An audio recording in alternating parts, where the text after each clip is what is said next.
Bueno, pues estoy aquí, soy Marina Suárez, con mi compañero invitado Carlos Puerta, un ilustrador de cómic histórico. Y lo más interesante de su carrera es que ha sido bastante larga y además ha contado con un reconocimiento internacional, especialmente en el ámbito franco-belga. Su carrera empezó en los años 80, concretamente en el 84, me estaba comentando. Sí, sí. Y bueno, pues me gustaría empezar por ahí. ¿Qué tal es empezar la carrera en esa década? Hola a todos. La verdad que es un gusto estar esta mañana aquí con tanta gente tan simpática que ha venido a escucharme en esta charla. Sí, hablaba hace un momentito de cómo plantear esta charla. A veces es complicado iniciar una conversación.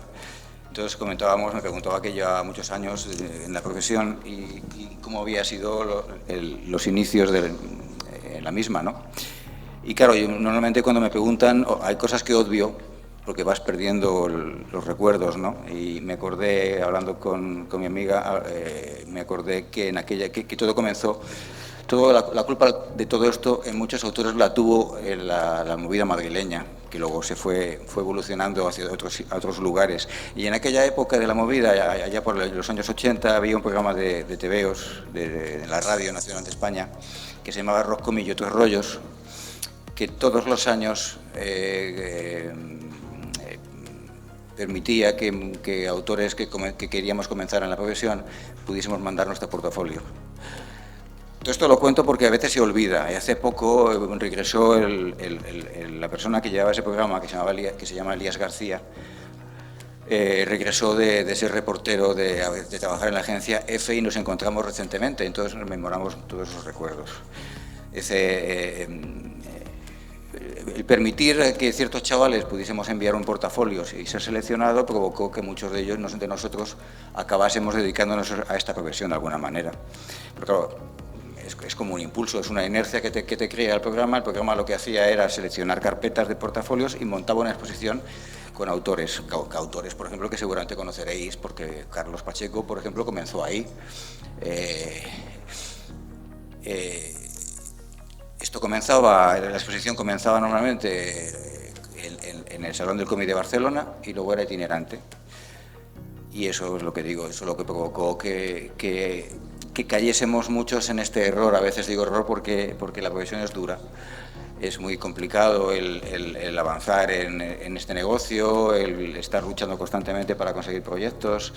El mercado en aquella época era muy complejo porque no te permitía, en los 80, contactar con un editor y poder negociar con un editor francés una obra era muy complicado. La suerte es que en aquella época todavía había revistas de tebeos que te permitían poder publicar mensualmente una historia. Y yo tuve suerte, pues que un par de años después más o menos, conocí a Josep Tutain, y eso provocó que empezase a publicar historias cortas en una revista que se llamaba Crepi. Pero bueno, duró poco, porque el negocio de los tebeos fue cambiando, las revistas desaparecieron, toda la industria del tebeo en España se desmoronó de alguna manera, porque yo creo que estaba mal sustentada. Realmente fue un boom de los tebeos que no tenía unos cimientos sólidos. Y muchos autores acabamos intentando el mercado norteamericano o yéndonos al mercado europeo. Yo intenté el mercado norteamericano. Yo fui de los que estuvimos, como Carlos, por ejemplo, lo estuvimos intentando. Carlos lo logró, yo me aburrí. Realmente a mí los tebeos de superhéroes no me llaman mucho la atención, pero hay que intentar.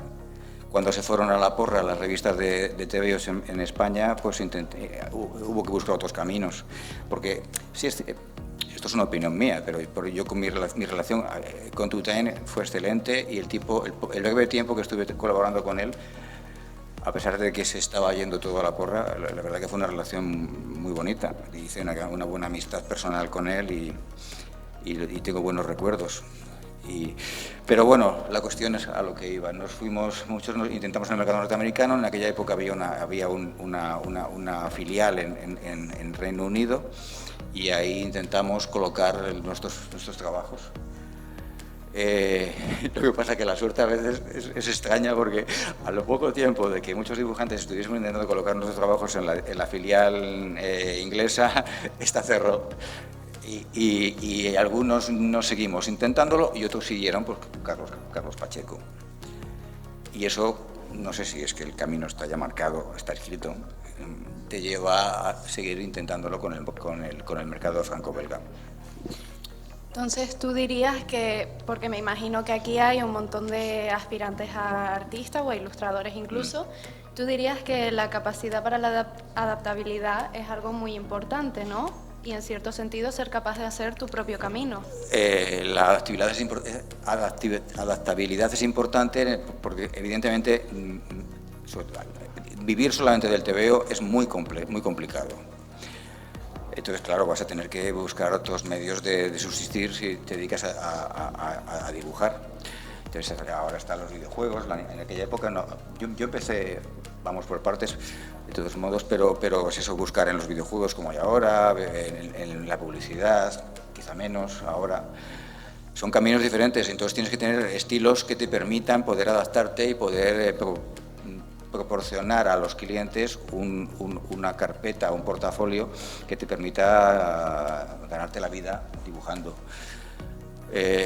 En aquella época, mi juventud fue así. Yo tuve que, cuando se acabó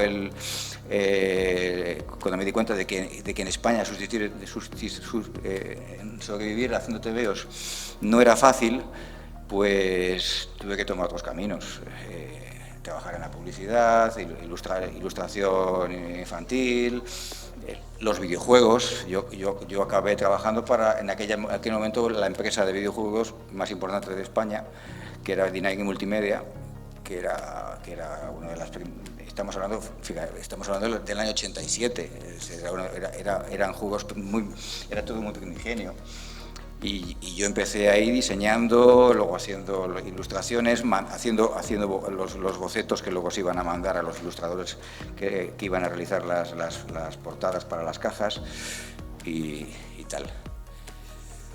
Pero bueno, los caminos, como digo, se van cambiando, se van escribiendo y debe ser que hacer tebeos tenía que ser lo mío, porque acabo trabajando vuelven a aparecer otra vez revistas de tebeos. No sé, hay alguien, Ediciones B, por ejemplo, se le ocurre la idea de que rescatar otra vez revistas de tebeos es una gran idea. A mí no me lo pareció nunca, pero bueno, algunos autores volvimos otra vez a querer a intentarlo, ¿no?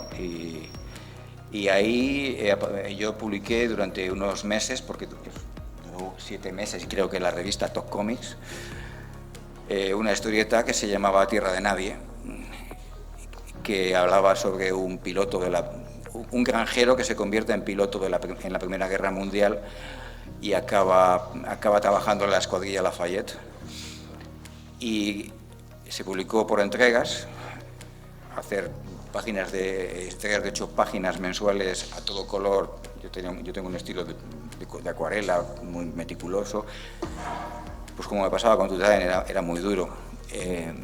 Bueno, la cuestión es que eso se publicó en la revista y eso devino a que luego se publicó en la revista Heavy Metal, que ese trabajo llamase la atención fuera, y lo típico, estás en casa, suena un teléfono.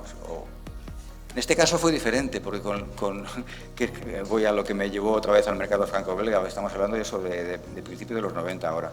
Fue diferente, ¿no? Porque de repente me encuentro en el buzón un álbum de Joe Kubert, dedicado por Joe Kubert. Estaba dedicado por Joe Kubert y otro señor que se llama Erwin Rustemagic. Y yo me preguntaba, este tipo me suena, Erwin Rustemagic, y acababa de comenzar la guerra de Yugoslavia. Erwin Rustemagic, Yugoslavia, era una agencia que se llamaba SAF, Street Art Fair Tours, y me estaba proponiendo trabajar para ellos. Y acabé aceptando. Y todo eso luego me llevó a seguir en el mercado franco-belga. Y eventualmente terminaste publicando tu obra Barón Rojo, Sí. que de hecho les animo mucho a ir a una exposición que tenemos sobre el Barón Rojo en el Strasse. La verdad que tiene un estilo muy, muy particular, no es un estilo muy comúnmente visto hoy en día, pero la verdad que es muy bonito. Y bueno, pues háblanos un poco sobre tu obra Barón Rojo. Vale. Esto que he contado ahora de Erwin Roste Magic y la historia Tierra de Nadie venía de razón, porque esa historia de un piloto que se enrola en la escuadrilla Lafayette y tal, es lo que me dio la idea. Años después yo dibujaba una historia, yo estaba dibujando una historia para el mercado franco-belga que se llamaba Adamson, que es una historia, es una ucronía, es una cosa de ciencia ficción ambientada en 1913, unos meses antes de que comience la Primera Guerra Mundial. Y también hay aviones de combate antes de la Primera Guerra Mundial. Que entre eso y el Tierra de Nadie, cuando acabé Adamson, me volvió a sonar un teléfono. Y otra vez me enrolé otra vez en una historia absurda. Es decir, que el TVO franco-belga no me deja escapar, vamos. Pensé, ¿qué podría hacer que me estimule mucho, que me llame mucho la atención, que me provoque retos? Me vino a la cabeza el piloto alemán y dije, pues vamos a proponer una historia. Y lo que me sorprendió es que sí, el editor francés le pareció. Tuve suerte, porque mi editor francés, en particular, es piloto de combate. Entonces todo eso le estimula mucho. Y nada, pues nos pusimos a investigar mucho, a buscar mucha información sobre. Vamos a ver, yo cuando me embarco en un proyecto, que dices tú, cómic histórico, yo no me considero realmente, y no creo que exactamente haga cómic histórico. Lo que sí es cierto es que si me embarco en un proyecto, necesito sumergirme en esa época. Es absurdo, pero necesito pensar cómo vestía la gente de esa época, cómo caía la ropa en la gente de esa época, cómo se movía la gente de esa época, cómo un señor cogía un cigarrillo y lo encendía en esa época. Todas esas sensaciones son necesarias. Entonces me sumerjo empiezo a investigar, me pueden llevar meses, en recabar documentación, información sobre todo ese momento. Hasta que no tengo todo eso, no empiezo a proyectar el álbum. Luego, si te metes en cosas como la Primera Guerra Mundial, pues necesitas una información importante, uniformología, aviones de combate. Luego descubres que, como hay mucho fanático, sabes que te van a escribir y te van a decir que ese avión no era así o que no volaba de aquella manera. Y todo eso es investigación. Si me permites la pregunta, la parte más importante al parecer es la investigación, pero ¿tú qué tipo de fuentes usas para documentarte? Ahora Internet. En el pasado tenía muchísimas cajas en un trastero. Desde que comencé en esta profesión, esto me viene de la publicidad. En publicidad nos reuníamos y estábamos toda una mañana recopilando revistas de todos los países del mundo, recortando anuncios y viendo cosas. Y una obligación de un autor es tener un gran archivo de documentación. Entonces yo tenía cajas llenas de recortes por secciones, siglo de oro, mobiliario del barroco. Internet fue una maravilla, porque de repente todo eso lo tenía a mano. También hay que saber buscar, ¿no? Internet a veces los caminos de Internet son extraños, ¿no? Y cuando vas por un sitio, de repente te aparece algo que no esperabas, y solo porque has tecleado mal una palabra o la información que has pedido, la has pedido de una manera en particular, y de repente dices, oh. Y yo me acuerdo que estaba muy desconcertado porque necesitaba encontrar un tanque de la Primera Guerra Mundial, pero necesitaba encontrar cómo ese tanque funcionaba por dentro, cómo era por dentro y cómo funcionaba. Me pasó igual con el Fokker o con el Albatros de Barón Rojo. Necesitaba saber cómo era el salpicadero, porque la otra información, como he dicho antes, como mi editor era piloto, al principio de dibujar a Barón Rojo, por ejemplo, o cuando hice historias para Adamson, yo no me fijaba realmente en que si los aviones volaban de una manera u otra, o estaba mal, o estaba...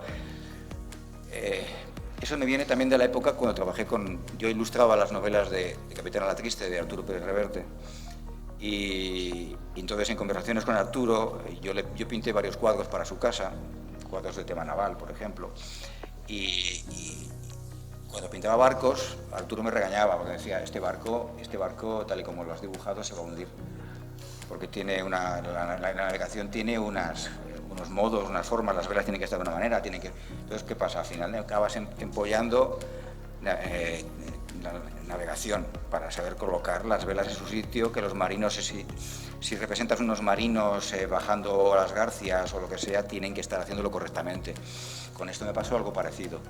Entonces me he perdido un poquito de lo del internet, pero me perdí con lo del internet. No te preocupes. Pero internet me permitió, por ejemplo, acceder a clubs de gente muy loca que monta clubs de reconstruir aviones de época. Entonces contactas con ellos y empiezas y resulta que han construido un Albatros y tienes... Eso es una facilidad enorme para ti, me imagino, a la hora de ilustrarlo. Claro, y una alegría, porque de repente estás desesperado, porque dices, hay una escena donde tiene que pasar un avión y soltar un torpedo. ¿Cómo hacía un piloto de esa época?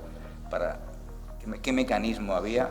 Todo eso yo personalmente necesito encontrarlo para poder dibujarlo, si no, no lo puedo dibujar, es que no me... hay veces que inventas cosas para que parezcan reales en el contexto, pero a veces es que siento que estoy engañando al lector a la hora de... No, necesito que el salpicadero del Albatros o del Fokker sea real. Ya sabéis, chicos, cuando mamá dice vamos a seguir estudiando toda tu vida, es verdad. Sí, soy muy loco, incluso pues las telas, para mí no es lo mismo un lino que algodón. Entonces las chaquetas tienen que caer de una manera o de otra, las arrugas. Había uno que se metía mucho conmigo porque decía que no podía ser que pudiese reproducir las telas de manera tan real. Pero es que yo necesito ver esas telas, como yo a veces estoy en casa o busco fotografías para ver cómo doblan las camisas o yo mismo me pongo una americana y me fotografío o me pongo... Antiguamente estábamos siempre delante de un espejo, dibujando un espejo y iluminando en el espejo y viéndote en el espejo. Pero es que necesito que todo eso tenga lógica y necesito que la luz actúe correctamente sobre lo que estoy dibujando. O sea, es muy complejo. Bueno, si a ti te parece bien, me gustaría darle la palabra al público para que puedan preguntar cualquier cosa que les gustaría saber sobre un artista que ha conseguido tanto como tú. Gracias. ¿Alguna pregunta? No sean tímidos. Oh, no hay preguntas. ¿Cuál es el proceso ¿Cuál es el proceso técnico desde la idea hasta que llega al definitivo? Pues es lo que comentaba antes. Me llega el guión o un plot del guión, ¿no? Y a partir de ese momento empiezo a buscar documentación. Yo no suelo hacer storyboard de mi trabajo, lo tengo todo en la cabeza. Pero hasta que no tengo todo el material que necesito para abordar la historia, no comienzo. Entonces puedo estar bastante tiempo, incluso a veces paro el trabajo para poder generar una escena. Pero hace años, cuando todavía no había ordenadores o empezaban a aparecer, mi forma de trabajar era directamente sobre el tablero de dibujo, por ejemplo, para contar anécdotas curiosas. Dibujaba sobre el tablero directamente y luego lo calcaba a papel vegetal. Luego fui pasando, luego descubrí las cámaras digitales. Entonces, todo ese, porque muchas veces estás hablando por teléfono y estás con el teléfono así y todo lo que has dibujado se va a la porra, ¿no? Empecé a fotografiar lo que había dibujado en el tablero para montar la página. Luego aparecieron de repente, en mi mundo aparecieron las tabletas digitales, las Wacom. Y era perfecto. Y poco a poco fui, entre esos y otras cosas que me fueron fastidiando la vida, pues me hago viejo, la vista ya no es la misma, un accidente de tráfico, fue todo deviniendo a lo digital. Y luego la estructura de trabajo es lo que te digo, no suelo hacer, a veces hago un pequeño boceto, RAF, o hago un montaje de página, pero generalmente lo tengo todo en la cabeza. A veces mi mujer me dice, haz un montaje de página para que no te líes luego, ¿no? Y la página la abordo directamente. Además, una cosa que por lo menos yo he conversado con algún compañero, dice, no doy oportunidad al editor, es decir, ni siquiera hago un boceto de página y se la mando al editor antes de empezar a hacer el lápiz, ¿no? En la vida me han corregido un lápiz. Llevo más de 30 años de profesión, yo mando los lápices al editor ya acabados. El editor y mi guionista tiene permiso para cambiarme lo que le dé la gana. Nunca he tenido una corrección de una página, entonces quiere decir que lo debo hacer bien. Y hago eso, abordo directamente el lápiz. Luego a veces me pasan cosas así, como esta semana llevo una semana horrible porque llevo con una página que he hecho 4 versiones de una viñeta porque no me gustaba ninguna, hasta conseguir la versión de viñeta que me apetecía. Pero es eso, yo lo hablaba con Joseph Holmes, hablábamos de bocetos para cubiertas, por ejemplo, y él decía que hacía lo mismo, acababa el lápiz definitivo y lo mandaba al editor, y estaba tan seguro de que estaba bien que era aprobado automáticamente. Yo nunca he tenido que hacer más de dos lápices para una cubierta. Ahora acabo de hacer la cubierta para Hawker y ha sido aprobada la primera. Y con las páginas me pasa lo mismo. El editor recibe la página completamente acabada y aprobada. A veces me crea a veces problemas, porque luego me dicen, ¿tienes bocetos, tienes cosas tienes la página previa? No, porque la abordé directamente. Entonces, no hay. Sí hay descartes, hay viñetas que no se han usado y tal. Pero no, todo lo tengo. Aquí llegó una época, me acuerdo que nos reuníamos el guionista y yo y cogíamos servilletas en un bar y hacíamos el story en la servilleta del bar, pero no sé si te he respondido. Y con el color, me pasa exactamente lo mismo. Nunca hago bocetos, nunca hago pruebas de color. Abordo directamente y el estudio de luz, de gamas de colores para crear clímax y tal, la tengo ya en la cabeza. Bueno, ¿hay alguna pregunta más? ¿De verdad no tenéis ninguna curiosidad? A ver, una chica ahí. ¿Cuál es su opinión en el problema actual del arte generado por inteligencia artificial? Ay. Interesante pregunta. Vamos a ver, esto es como el que usa el Photoshop, para mi gusto. Es decir, la inteligencia artificial es inteligente respecto a quien la usa. Si eres un necio, la inteligencia... Es una opinión. Si eres un necio, la inteligencia va a ser muy inteligente. Si lo usas como... a mí me parece muy bien que lo uses como una herramienta más. Es decir, de repente, si de repente descubro que la inteligencia artificial me puede generar una calle de Berlín, por ejemplo, cuando hacía Barón Rojo, otras historias, era horrible porque todo el Berlín de aquella época está destruido. Tanto en la Primera Guerra Mundial como en la Segunda Guerra Mundial, calles que yo tenía que reflejar no existen. Entonces, si de repente la inteligencia artificial es capaz de, y aparte me ahorra trabajo a la hora de poner un fondo con calles y tal, y es capaz de generarme eso, pues lo uso porque me parece adecuado. Lo otro, ya es una cuestión ética. Yo estoy viendo muchos editores ahora que deciden que les es más barato decirle a una inteligencia que les haga una cubierta para una colección de novelas que encargarse en el ilustrador, pero eso ya pasaba de alguna manera siempre hay algún ilustrador que es capaz de regalar su trabajo para conseguir un proyecto. Entonces, o se tira de fondos de imágenes que salen mucho más baratos. Te digo, Photoshop lo usamos constantemente para muchas cosas y no deja de ser de alguna manera inteligencia artificial. Te genera pinceles, te genera efectos, filtros. No sé si eso es lo que si te responde mi opinión o te ayuda. O sea, yo creo que he entendido que tú piensas que debería estar más regulado, pero que por supuesto es una herramienta muy útil. Hay que regularla, y es lo que te digo, pero es como todo, si tú no estás formado, si no tienes un conocimiento previo, como es como muchas veces veo, haces una pregunta sobre cultura general y mucha gente saca el móvil y necesita buscar tal cosa porque no hay un archivo, aquí ya no hay un archivo.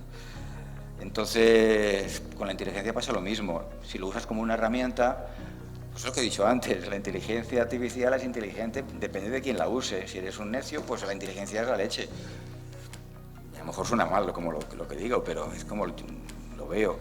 Si lo usas como una herramienta que es capaz de generarte, yo qué sé, pues a veces yo tengo problemas de anatomía y veo cosas que no encuentro a lo mejor una referencia que me pueda ayudar. Yo utilizo, mi estilo es realista. Que muchas veces hay gente que dice que es hiperrealista, yo no estoy de acuerdo, es más expresionista, pienso, pero sí, evidentemente dependo mucho de la realidad para producir mi trabajo, y a veces si la inteligencia de repente es capaz de generarme algo que me va a ayudar a poder resolver a lo mejor una imagen, pues bienvenido sea, pero nunca la voy a utilizar para que me genere algo que sé que debo de hacer yo. Lo que he dicho antes, si de repente necesito una calle y me la genera, la pongo. ¿Alguna pregunta más?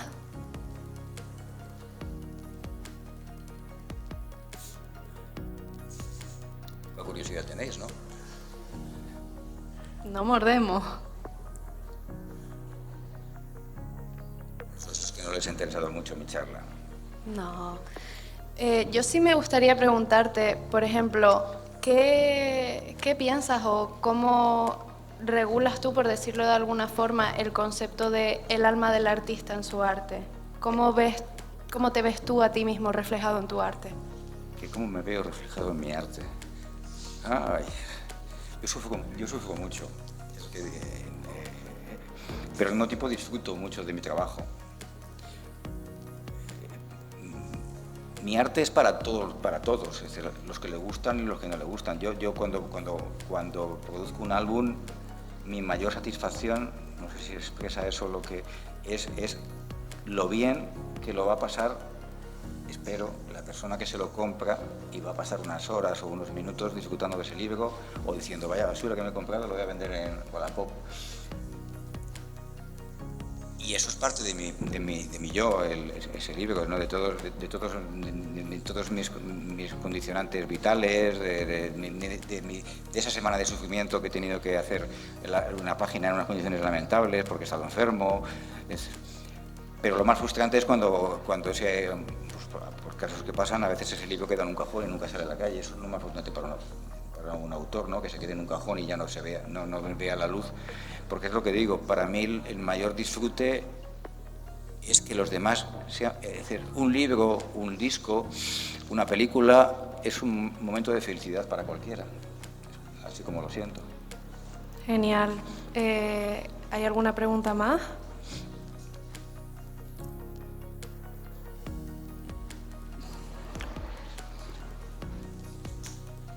Bueno, pues yo por mi parte te doy las gracias por esta charla tan interesante. En particular tu última respuesta me ha gustado mucho. Me parece muy interesante cómo la importancia que le das al lector o al fan, que al final es una parte muy importante del proceso de cualquier artista. Claro, y no engañar, es decir, estás produciendo una obra y tienes que poner todo, no engañar me refiero, es como una ética personal como creador, ¿no? Para que el destino final, y eso crea sufrimiento, ¿no? Porque son horas invertidas que puedes decir, bueno, por la página queda así, o la cubierta queda así, se acabó, ya está, se entrega. No. Yo sufro mucho pensando en el que lo va a comprar y que lo va a disfrutar, o los fans que luego van a pedir dibujos porque quieren tener en su colección. no sé, es todo muy complejo. Bueno, pues muchísimas gracias por venir. Muy buena charla y gracias a todos por la atención y esperemos sobre todo que les haya gustado. Les recuerdo que ahora mismo Carlos Puerta tiene una exposición del Barón Rojo en la Sala de Arte del Strasse, en el Parque García Sanabria. De verdad les recomiendo mucho que vayan. Muchísimas gracias por todo.